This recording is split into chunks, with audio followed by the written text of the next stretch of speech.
Hello hi. అన్న జూబ్లీహిల్స్లో ఇప్పుడు బై ఎలక్షన్స్ రాబోతున్నాయి కదా, ఏ పార్టీ అధికారంలోకి వచ్చే అవకాశం ఉందని ఇక్కడ? నేను పార్టీ కాదన్న, ఇక్కడ వ్యక్తిని చూసి విన్నింగ్ అనేది డిసైడ్ అవుతుంది. వ్యక్తి అంటే ఏ వ్యక్తి వస్తారనుకుంటున్నారు? ఇక్కడ ఇక ఎవరికి ఇంకా కన్ఫర్మ్ కాలేదు కదా, కన్ఫర్మ్ అయిన తర్వాత పబ్లిక్ కూడా డిసైడ్ చేస్తుంది అనమాట.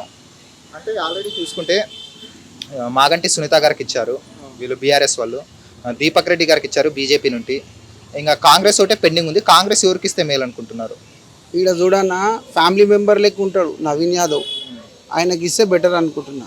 ఎందుకంటే ఆయన లోకల్ మనిషి, ఇక్కడనే పుట్టి పెరిగిండు కాబట్టి మిగతా వాళ్ళందరూ దూరం ఉంటారు కాబట్టి చాలామంది అడుగుతారు కాంగ్రెస్ నుంచి.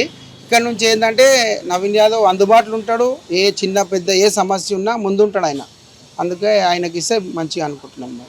అంటే ఆల్రెడీ ఇక్కడ బీఆర్ఎస్ అనేది మాగంటి గోపీనాథ్ గారు గెలిచారు ఇక్కడ ఆల్రెడీ. ఇప్పుడు వాళ్ళ వైఫ్ నిల్చున్నారు. సింపతి ఓట్ బ్యాంక్ ఏమైనా పడే అవకాశం ఉందా?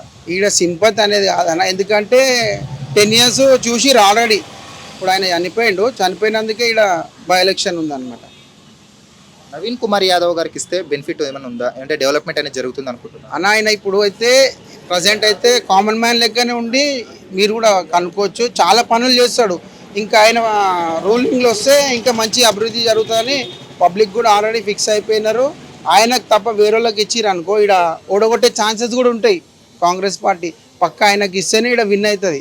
ఎందుకంటే ఇక్కడ ప్రతి సమస్య కానీ చిన్న పెద్ద ఏదున్నా ముందుంటాడు ఆయన. ఇంకోటి చూసుకుంటే జూబ్లీహిల్స్ కాన్స్టిట్యున్సీలో ముస్లిం ఓట్ బ్యాంక్ ఎక్కువ ఉంది. అంటే ఒక ముస్లిం అభ్యర్థిని కాదని వేరే వాళ్ళకి ఇస్తే ఏమన్నా అక్కడ గెలవకపోవడం కానీ అది అవకాశం ఏమన్నా ఉందా? అట్లేముండదు అన్న, ఇక్కడ అందరు ఈక్వలే. హిందూస్ కూడా ఉన్నారు, ముస్లిమ్స్ ఉన్నారు, సెటిలర్స్ అందరు ఉన్నారు, ఇక్కడ కలిసి ఉన్నారు ఇక్కడ. మరి అలాగే బీజేపీ పరిస్థితి ఏమంటారు? బీజేపీ ఏంటంటే మంచి క్యాండిడేట్ని ఇస్తే బీజేపీ కూడా విన్ అయ్యే ఛాన్సెస్ ఉన్నాయి ఇక్కడ. మీరు ఎవరు వస్తే గెలిస్తే బాగుంటుందని మీరు అనుకుంటున్నారు? ఇక మనం ఏంటంటే చెప్పినా కదా, నవీన్ అన్న వస్తే ఇక్కడ మనకైతే మంచిగా ఉంటుంది. రూలింగ్ పార్టీ ఉంది అని రూలింగ్ ఉంది, అది కాక ఆయన చిన్న మంచి చెడ్డ ఒక ఫ్యామిలీ మెంబర్ లెక్క ఉంటాడన్న. నువ్వు అయినా కలుస్తాడు, ఎవరు పోయినా కలుస్తాడు. అన్ని బస్సులకి మధ్యలో ఉన్నాడు ఆయన. వీళ్ళందరూ అంటే కొంచెం వేరే వాళ్ళకి ఇచ్చిర్రు అనుకో ఎక్కడనే ఉంటారు, ఈయన ఏందనుకో దగ్గర ఉంటాడు, పోయినా కలుస్తాడు. ఎప్పుడు వాళ్ళ ఇల్లు ఇక్కడనే. అట్లా అని చెప్పి మనకు అందుబాటులో ఉన్న వ్యక్తిని చూసుకోవాలి. అది కాక పుట్టి పెరిగింది ఈడనే కాబట్టి నవీన్ అన్నకి ఇస్తే విన్ అవుతాడు పక్క. ఈసారి ఎవరు ఎంత ఏం చేసినా ఈసారి అయితే సిక్క పల్టాంచింది అన్న నవీన్ అన్న వినిడా. మీరు ఎవరినైనా కనుక్కోండి. డెవలప్మెంట్ ప్రకారంగా చూసుకుంటే డెవలప్మెంట్ ఏమైనా ఉందా లేదన్న ఇక్కడ? మీరే చూడండి డెవలప్మెంట్. ఇదేం బంజారాయిల్స్ నీ జూబ్లీస్ చేయలే, జూబ్లీస్ బంజారాయిల్ కాదు, ఇది రేమందర్ స్లమ్. మోరీలు చూడొచ్చు మీరు. 10 years అంటారు కదా టీఆర్ఎస్, మోరీలు నాలలు ఏవి వర్షం వచ్చినప్పుడు ఒకసారి రండి మీరు, ఎక్కడెక్కడ నిండిపోతాయి. మన అంతా ఎట్లున్న బస్సు అట్లనే ఉంది. ఏం డెవలప్ అంటే 10 yearsలో ఏం డెవలప్ అయింది మీరే చూపియండి. మరి నవీన్ కుమార్ యాదవ్ గారు వస్తే జరుగుతుంది అంటారు?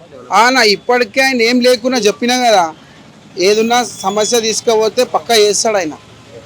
ఇంకా మాకేందంటే ఆయన వస్తే నమ్మకం అన్న, బస్సుని డెవలప్ చేస్తాడు మంచిగా అవుతుంది. వీళ్ళందరూ ఏందన్నా గెలిచిన తర్వాత ఎవ్వరు కూడా ఇటు తిరిగి రాలే. మీరు అంటారు కదా చనిపోయిన కోసం అయితే మనం చెప్పొద్దు. ఏ రోజు ఏ బస్సులో రాలే. వాళ్ళ కార్యకర్తలని వాళ్ళని కలిసిండు కానీ ఇక మిగతా వాళ్ళని కానీ ఎవరిని కలవలే. కామన్ పీపుల్స్ని ఎవరిని కలవలేరు అన్న ఇంతవరకు వేరేళ్ళు. ఎప్పుడైనా ఈయననే ఏదైనా ఉన్నా కానీ గణేశులు ఉన్నా ఏది ఉన్నా కూడా నవీన్ అన్ననే ముందుంటాడు. ఓవరాల్గా ఏం చెప్తారు? ఈ ఓవరాల్గా ఏంటంటే నవీన్ అన్నకి ఇవ్వాలి ఈసారి. ప్రతి ఒక్కరు కూడా ఆయనకి ఓటేసి గెలిపించాలని మనస్ఫూర్తి నేను కూడా కోరుకుంటున్నాను.